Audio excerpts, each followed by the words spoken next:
Chapter 4. Yes, yes, they do. No way, I told Dad. That can't be where they live. That's their house, Dad insisted as the car bumped up a narrow sandy road. That's Grandma and Grandpa's house. That can't be their house. Clark rubbed his eyes. It's a swamp mirage.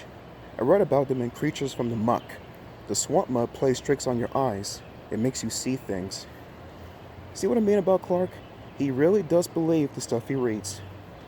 And it was beginning to sound right to me, too. How else could you explain Grandma and Grandpa's house? A castle. A castle in the middle of a swamp, almost hidden in a grove of dark, towering trees.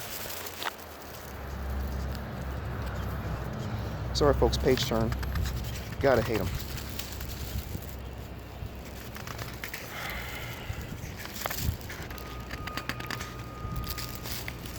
Keep grabbing two at a time. There we go.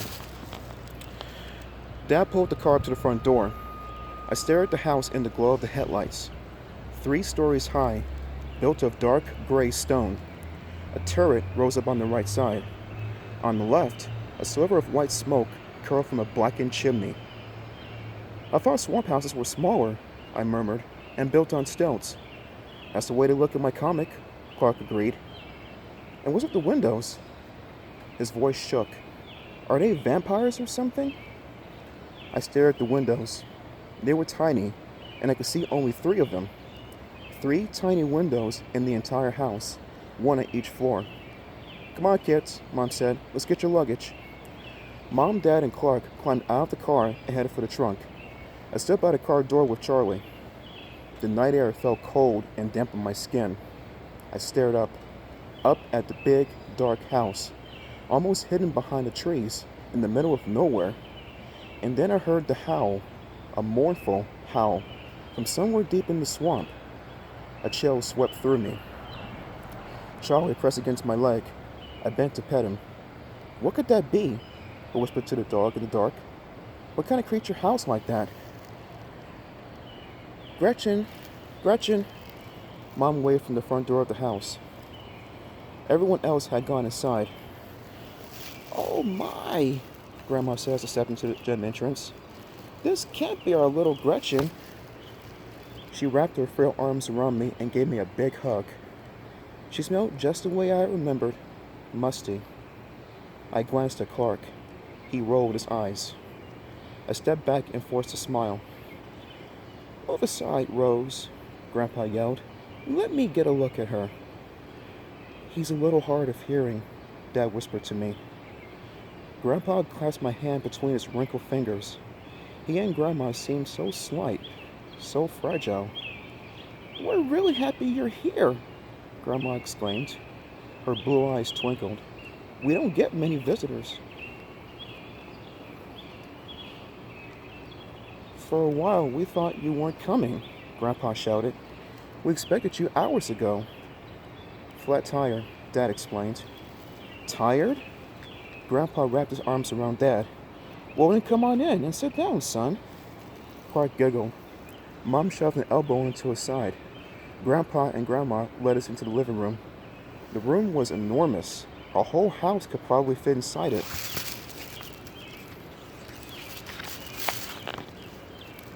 The walls were painted green, drab green. I stared up at the ceiling, up at an iron chandelier that held 12 candles in a circle. An enormous fireplace took up most of one wall. The other walls were covered with black and white photographs, yellowed with age. Photographs everywhere, of people I didn't recognize. Probably dead relatives, I thought. I glanced through a doorway into the next room, the dining room. It appeared to be as big as the living room, just as dark, just as dreary. Clark and I sat down on a tattered green couch. I felt the old springs sag under my weight. Charlie groaned and stretched out on the floor at our feet. I glanced around the room, at the pictures, at the worn rug, at the shabby tables and chairs. The flickering light high above us made our shadows dance on the dark walls. This place is creepy, Clark whispered, and it really smells bad, worse than Grandma and Grandpa. I choked back a laugh, but Clark was right. The room smelled strange, damp and sour. Why do two old people want to live like this? I wondered, in this musty dark house, deep in the swamp. Would anyone like something to drink? Grandma interrupted my thoughts. How about a nice cup of tea? Clark and I shook our heads no. Mom and Dad also said no. They sat opposite us. The stuffing in their chairs spilled out the backs. Well, you're finally here, Grandpa yelled to us. It's just great. So tell me, how come you were so late?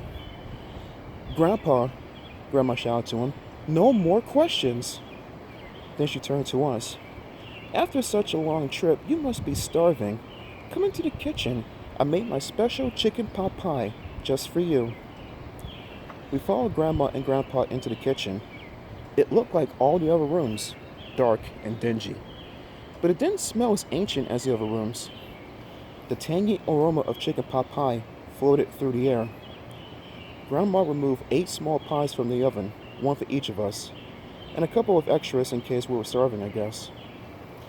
Grandma placed one on my plate, and I began to dig right in. I was starving. As I lifted the fork to my mouth, Charlie sprang up from his place on the floor and started to sniff. He sniffed our chairs, the counter, the floor. He leaped up to the table and sniffed. Charlie, stop, Dad ordered. Down. Charlie jumped from the table. Then he reared up in front of us and curled his upper lip. He let out a growl, a low, menacing growl that erupted into loud barking, furious barking. What on earth is wrong with him? Grandma demanded, frowning at the dog. I don't know, Dad told her. He's never done that before. What is it, Charlie? I asked. I shoved my chair from the table and approached him. Charlie sniffed the air. He barked. He sniffed some more. A chill of fear washed over me. What is it, boy? What do you smell? Chapter 5, next time, peeps.